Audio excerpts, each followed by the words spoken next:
सुनहरी शाम का धुंधला साया दिल्ली की सड़कों पर शाम ढल रही थी। कनॉट प्लेस के हेरिटेज ब्लॉकों के बीच से गुजरती हुई गाड़ियों की रफ्तार और हेडलाइट्स की कतारें एक अजीब सी बेकरारी बयां कर रही थीं। इसी शहर के एक शांत और संभ्रांत इलाके की 5वीं मंजिल पर स्थित एक खूबसूरत फ्लैट में मानसी रसोई की खिड़की से बाहर देख रही थी।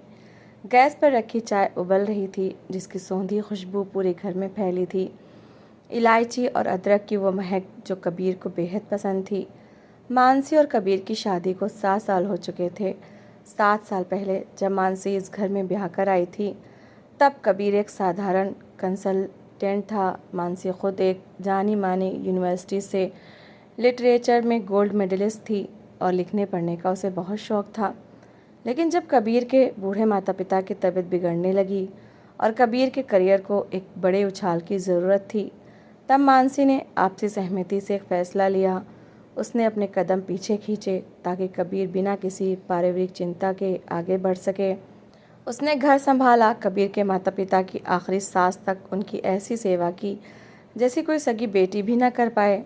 कबीर अब एक नामी मल्टीनेशनल कंसल्टेंसी फर्म में सीनियर वाइस प्रेसिडेंट के पोस्ट तक पहुंच चुका था।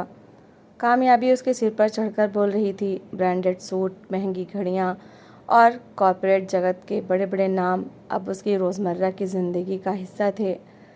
दरवाजे की घंटी बजी। मानसी के चेहरे पर हमेशा की तरह एक शांत मुस्कान तैर गई। उसने दरवाज़ा खोला। सामने कबीर खड़ा था। सूट का बटन खुला हुआ था, टाई थोड़ी ढीली और आंखों में एक अजीब सी थकावट। आ गए कबीर? आज बहुत देर हो गई। मैंने तुम्हारी पसंदीदा अदरक वाली चाय बनाई है, मानसी ने उसका बैग लेते हुए कहा। कबीर ने बिना उसकी तरफ देखे सीधे बेडरूम की तरफ कदम बढ़ा दिए। नहीं मानसी, मुझे चाय नहीं पीनी। ऑफिस में क्लाइंट के साथ ब्लैक कॉफ़ी पी ली थी, और हाँ, आज रात मुझे एक ज़रूरी प्रोजेक्ट की रिपोर्ट देखनी है, तो मुझे डिस्टर्ब मत करना। उसका स्वर रूखा था, जैसे वो किसी अजनबी से बात कर रहा हो। मानसी वहीं खड़ी रह गई। चाय की केतली से उठती भाप धीरे धीरे हवा में विलीन हो गई, ठीक उसी तरह जैसे पिछले कुछ महीनों से उनके बीच का संवाद गायब हो रहा था। बदलाव कभी भी एक दिन में नहीं आता। वो दबे पांव छोटी छोटी आदतों के सहारे ज़िंदगी में जगह बनाता है। कबीर का फ़ोन अब कभी टेबल पर सीधा नहीं रखा जाता था। उसका स्क्रीन हमेशा नीचे की तरफ होता था। पासवर्ड जो पहले दोनों को पता था, अचानक बदल दिया गया था। कबीर, आजकल तुम बहुत परेशान रहते हो। क्या ऑफिस में कोई दिक्कत है? तुम मुझसे शेयर कर सकते हो। एक रविवार की दोपहर मानसी ने हिम्मत जुटाकर पूछा, जब कबीर बालकनी में बैठा लगातार अपने फ़ोन पर टाइप कर रहा था। कबीर ने फ़ोन से नज़रें हटाए बिना चढ़कर कहा, मानसी, तुम कॉर्पोरेट पॉलिटिक्स और इन बड़े प्रोजेक्ट्स के बाद प्रेशर को नहीं समझोगी। तुम्हारी दुनिया इस घर की चार दीवारी, राशन की लिस्ट और टीवी सीरियल्स तक सीमित है। तुम मुझसे क्या डिस्कस करोगी? वो शब्द मानसी के दिल पर तीर की तरह लगे। उसने अपनी शिक्षा, अपनी काबिलियत, सब कुछ इसी घर के सुकून के लिए दांव पर लगा दिया था, और आज वही त्याग उसकी सबसे बड़ी कमज़ोरी बनकर उसके सामने खड़ा था। लेकिन उसने पलटकर जवाब नहीं दिया। उसने अपनी आंखें मूंद ली और एक गहरी सांस लेकर अंदर चली गई। उसी हफ्ते ऑफिस में एक बड़ी सक्सेस पार्टी थी। कबीर ने मानसी को साथ चलने के लिए नहीं कहा। जब मानसी ने पूछा तो उसने सीधे सीधे कह दिया, वहाँ सब मॉडर्न और बिजनेस क्लास के लोग आ रहे हैं मानसी। तुम वहाँ कलीग्स के बीच थोड़ा मिसफिट महसूस करोगी। तुम घर पर ही आराम करो। उस रात मानसी शीशे के सामने खड़ी रही। उसने खुद को देखा, बिना किसी मेकअप के सादे सूती सूट में, बालों का एक साधारण सा जूड़ा। क्या वो सचमुच इतनी बदल गई थी कि कबीर को उसके साथ चलने में शर्म महसूस होने लगी थी, या फिर कबीर की आंखों का चश्मा बदल चुका था? कबीर की दुनिया में नताशा का प्रवेश 6 महीने पहले हुआ था। नताशा लंदन से एमबीए करके आई, एक बहुत सुंदर, महत्वाकांक्षी और आधुनिक ख्यालों वाली लड़की, जिसने कबीर की टीम में बतौर डिप्टी डायरेक्टर ज्वाइन किया था। नताशा के पास वो सब कुछ था जो कबीर को इस वक्त स्टेटस के तराजू में परफेक्ट लगता था। वो फराटेदार अंग्रेज़ी बोलती, महंगे परफ्यूम लगाती और कबीर के हर काम की इस तरह तारीफ़ करती कि कबीर का पुरुष अहंकार, ईगो 7वें आसमान पर पहुंच जाता। शुरुआत काम के सिलसिले में देर रात तक रुकने से हुई, फिर वो मुलाकातें कॉफ़ी शॉप से होती हुई शहर के आलीशान रेस्टोरेंट्स के कैंडल लाइट डिनर तक पहुंच गई। कबीर को लगने लगा कि मानसी के साथ उसकी ज़िंदगी ठहर गई है, जबकि नताशा के साथ वो ज़िंदगी की रफ्तार को महसूस कर पा रहा था। एक रात करीब 2 बजे कबीर घर लौटा। वो पूरी तरह शराब के नशे में धुत था। मानसी ने उसे सहारा देकर बेड पर लिटाया। जब वो उसके जूते उतार रही थी तो कबीर के कोट की जेब से उसका फ़ोन नीचे गिर गया। स्क्रीन ऑन थी क्योंकि कबीर बंद करना भूल गया था। मानसी ने फ़ोन उठाया। व्हाट्सएप पर नताशा की चैट खुली हुई थी। दोनों की एक इंटीमेट तस्वीर लगी हुई थी जिसमें वो एक पब में बहुत करीब थे। नीचे मैसेजेस की एक लंबी कतार थी। कबीर, तुम उस बोरिंग औरत के साथ अपनी ज़िंदगी क्यों बर्बाद कर रहे हो? You deserve better. तुम कब उससे बात कर रहे हो? मैं तुम्हारे साथ एक नई शुरुआत का और इंतज़ार नहीं कर सकती। और नीचे कबीर का रिप्लाई था, बस कुछ दिन और नताशा, मैं सही मौके की तलाश में हूँ। हमारे बीच अब कुछ नहीं बचा है। मानसी के पैर जैसे ज़मीन में धंस गए। कमरा घूमने लगा। उसकी आंखों के सामने अपनी शादी के 7 साल, वो फेरे, वो वादे और कबीर की बीमारी में काटी गई कई रातें एक फिल्म की तरह घूम गईं। उसे लगा कि वो ज़ोर ज़ोर से चीखे, कबीर को जगाकर थप्पड़ मारे, अपना सारा सामान समेटे और इस घर को हमेशा के लिए छोड़ दे। लेकिन तभी उसने बिस्तर पर बेसुध पड़े कबीर को देखा। शराब के नशे में उसका चेहरा कितना अजीब लग रहा था। मानसी ने एक लंबा वक्त खुद को संभालने में लिया। उसने फ़ोन को वापस टेबल पर रखा, बालकनी में आकर बैठ गई और सुबह की पहली किरण फूटने तक वहीं रोती रही। पर उस रोने में एक संकल्प था। वो टूटकर बिखरने वाली औरत नहीं थी। अगली सुबह जब कबीर की आँख खुली तो उसका सिर दर्द से फट रहा था। वो डाइनिंग टेबल पर आया। मानसी हमेशा की तरह शांत थी। उसने कबीर के सामने नींबू पानी रख और नाश्ता रखा। कबीर ने उसे देखा। मानसी की आंखें सूजी हुई थीं, लेकिन उसके चेहरे पर एक अजीब सा ठहराव था। कबीर समझ गया कि कल रात कुछ ना कुछ गड़बड़ हुई है। उसने फ़ोन चेक किया तो उसके होश उड़ गए। चैट डिलीट नहीं की गई थी। मानसी, मैं कबीर ने बात शुरू करनी चाहिए। मानसी ने उसे बीच में ही रोक दिया। उसकी आवाज़ में कोई कंपन नहीं था। कबीर, तुम्हें सफाई देने की ज़रूरत नहीं है। मैंने सब देख लिया है और सब पढ़ लिया है। कबीर ने आक्रामक रुख अपनाते हुए कहा, तो ठीक है मानसी, जब तुम्हें पता चल ही गया है तो मैं छुपाऊंगा नहीं। मैं नताशा से प्यार करता हूँ। हम दोनों एक दूसरे के लिए बने हैं। तुम्हारे साथ मैं सिर्फ एक जिम्मेदारी निभा रहा था। प्यार और अट्रैक्शन बहुत पहले ख़त्म हो चुका है। बेहतर होगा कि हम अलग हो जाएं। मानसी ने कबीर की आंखों में देखा। उन आंखों में कभी उसके लिए अथाह प्यार हुआ करता था, लेकिन आज वहाँ सिर्फ अहंकार और भटकाव था। ठीक है कबीर, मानसी ने कहा, अगर तुम्हें लगता है कि तुम्हारा 7 साल का रिश्ता एक छलावा था और 6 महीने का आकर्षण सच है तो मैं तुम्हें नहीं रोकूंगी, लेकिन मेरी एक शर्त है। कैसी शर्त? पैसे चाहिए? एलिमनी कितनी चाहिए बताओ? कबीर ने तीखे स्वर में पूछा। मानसी की आंखों में एक पल के लिए स्वाभिमान की चमक कौंधी। मुझे तुम्हारा एक पैसा नहीं चाहिए कबीर। मेरी शर्त सिर्फ इतनी है कि अगले 6 महीने तक हम इसी घर में साथ रहेंगे। तुम नताशा से मिल सकते हो, बात कर सकते हो, मुझे कोई आपत्ति नहीं है, लेकिन घर के अंदर तुम मेरे साथ और इस परिवार के प्रति एक सामान्य पति की तरह बर्ताव करोगे। हम दुनिया के सामने अलग होने का नाटक नहीं करेंगे। 6 महीने बाद मैं खुद बिना एक पैसा लिए तलाक के पेपर्स पर साइन कर दूंगी। कबीर को लगा कि यह सौदा बुरा नहीं है। 6 महीने में नताशा भी कोर्ट कचहरी के झंझटों के बिना सीधा उसकी ज़िंदगी में आ जाएगी। उसने तुरंत हामी भर दी। अगले 3 महीने मानसी के लिए किसी अंगारे पर चलने जैसे थे। कबीर अब खुलकर नताशा से बात करता था। कई बार वो रात का खाना बाहर खा कर आता। मानसी घर पर अकेली बैठकर उसका इंतज़ार करती। जब वो आता तो मानसी बिना कोई सवाल किए उसे पानी देती, उसके कपड़े संभालती। लेकिन मानसी ने इस दौरान एक और काम किया।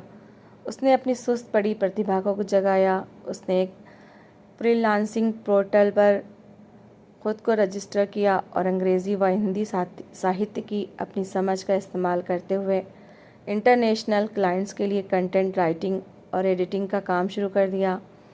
रात रात भर जब कबीर सो रहा होता या फ़ोन पर नताशा से चैट कर रहा होता, मानसी अपने कमरे के कोने में लैपटॉप पर उंगलियां चला रही होती।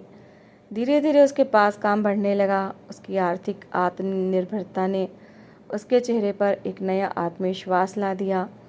उसने सादे लेकिन बेहद सलीके के कपड़े पहनने शुरू किए। उसके चेहरे की चमक जो अवसाद में खो गई थी, अब उसकी आंतरिक शक्ति बनकर चमक रही थी। वहीं दूसरी तरफ कबीर की ज़िंदगी में धीरे धीरे रंग बदलने लगे थे। नताशा के साथ जो वक्त पहले सिर्फ वीकेंड्स पर और महंगे होटलों में बीतता था, अब वो रोज़ की डिमांड्स में बदलने लगा था। नताशा चाहती थी कि कबीर उसे हर हफ्ते महंगे गिफ्ट्स दे। उसने कबीर पर दबाव बनाना शुरू किया कि वो अपने माता पिता के नाम का फ्लैट बेचकर उसके साथ एक नए पेंट हाउस में शिफ्ट हो जाए। जब भी कबीर ऑफिस के काम से थका होता, नताशा उसे पब या पार्टियों में ले जाने की जिद करती। एक दिन ऑफिस में एक बड़ा ऑडिट था। कबीर का एक प्रोजेक्ट पूरी तरह फेल हो गया था। मैनेजमेंट की तरफ से उसे कड़ी चेतावनी मिली थी। वो बुरी तरह तनाव में था। उसने नताशा को फ़ोन किया। नताशा, मैं आज बहुत परेशान हूँ, क्या हम कहीं बैठकर बात कर सकते हैं? नताशा का जवाब रूखा था। ओ कम ऑन कबीर, तुम हमेशा ऑफिस का रोना लेकर बैठ जाते हो। आज मेरी सहेली की बर्थडे पार्टी है, मैंने तुम्हें इनवाइट भेजा है, वहाँ आ जाओ, मूड ठीक हो जाएगा। मैं तुम्हारी ये बोरिंग बातें सुनने के लिए अपना वीकेंड ख़राब नहीं कर सकती। और उसने फ़ोन काट दिया। कबीर स्तब्ध रह गया। उसे याद आया कि जब 3 साल पहले उसका एक और प्रोजेक्ट फेल हुआ था, तब वो रात भर सो नहीं पाया था। उस रात मानसी ने उसके सिर में तेल की मालिश की थी, उसे काढ़ा बनाकर पिलाया था और कहा था, कंपनी तुम्हारी काबिलियत एक प्रोजेक्ट से तय नहीं कर सकती कबीर, मुझे तुम पर पूरा भरोसा है। मौसम बदल रहा था। दिल्ली में कड़ाके की ठंड पड़ने लगी थी। कबीर का तनाव और नताशा की लगातार बढ़ती फरमाइशों ने उसकी सेहत पर असर डालना शुरू कर दिया था। एक रात कबीर जब घर लौटा तो वो थर-थर काँप रहा था। उसे वायरल इन्फेक्शन के साथ बहुत तेज़ बुखार था। वो सीधे सोफे पर गिर पड़ा। मानसी ने जैसे ही उसके माथे को छुआ, उसका हाथ जल गया। बुखार 104 डिग्री पार कर चुका था। मानसी ने बिना एक पल गवाए डॉक्टर को फ़ोन किया। उसने कबीर के कपड़े बदले। पूरी रात बैठकर उसके सिर पर बर्फ़ के पानी की पट्टियाँ रखती रही। कबीर बीच बीच में होश खो देता और बड़बड़ाने लगता। मानसी ने रात भर अपनी आँख की एक पलक भी नहीं झपकाई। वो उसके मुंह में चम्मच से सूप डालती, उसे दवाइयाँ देती।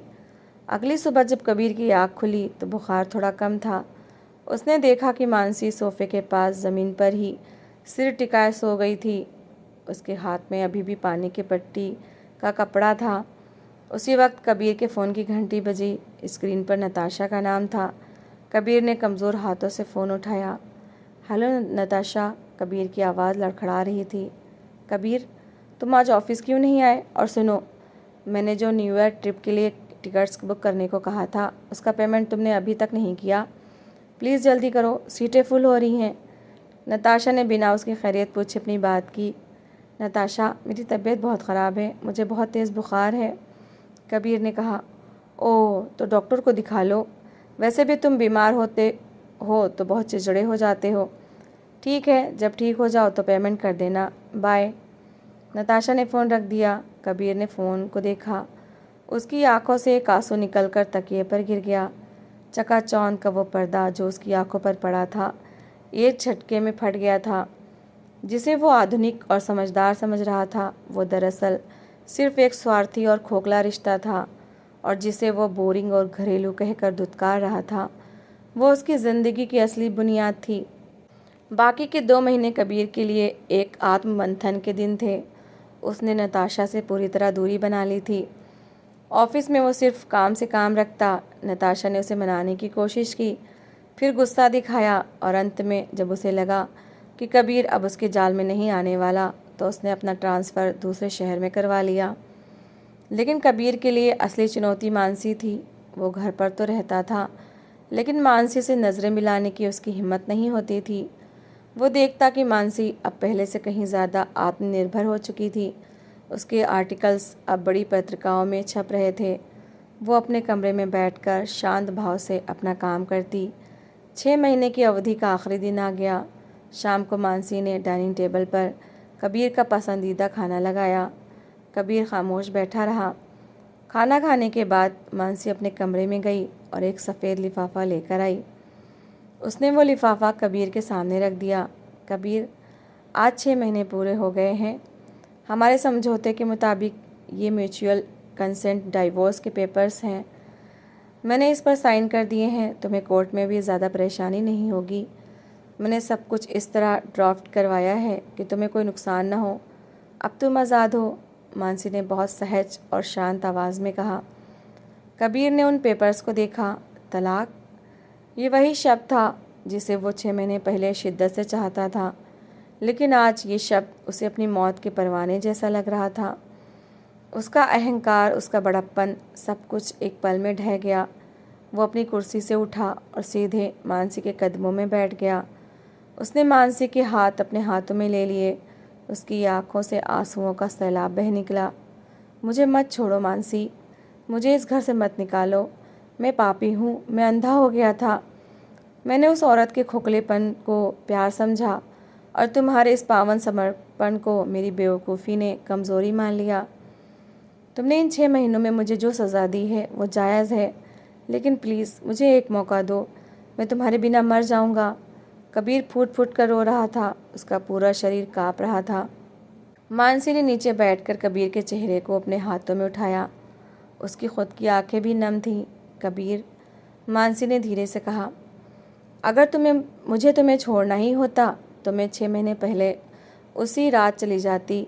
मैंने ये वक्त तुम्हें सज़ा देने के लिए नहीं, बल्कि तुम्हें ये एहसास कराने के लिए मांगा था कि जो रिश्ता हमने 7 सालों में बनाया है उसकी जड़ें इतनी कमज़ोर नहीं हैं कि किसी बवंडर से उखड़ जाएं।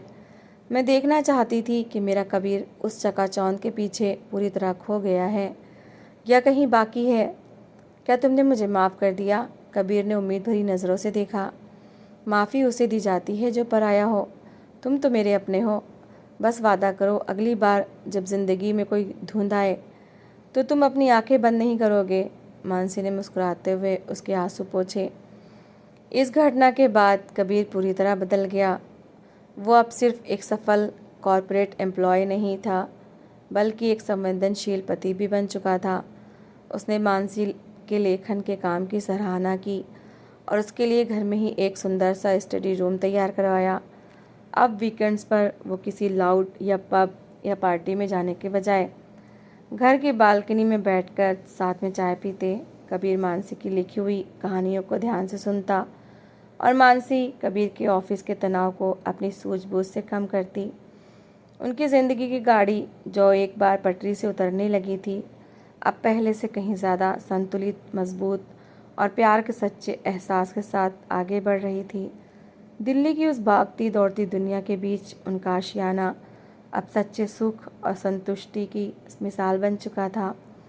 तो दोस्तों, इस कहानी को लेकर आपकी क्या राय है, कमेंट बॉक्स में ज़रूर बताएं। और अगर आपको हमारी आज की कहानी अच्छी लगी हो तो प्लीज़ लाइक ज़रूर करें। अगर आपने अभी तक हमारे चैनल को सब्सक्राइब नहीं किया तो ज़रूर कर लीजिए। तो मिलते हैं ऐसी ही एक और मोटिवेशनल कहानी के साथ। Thanks for watching.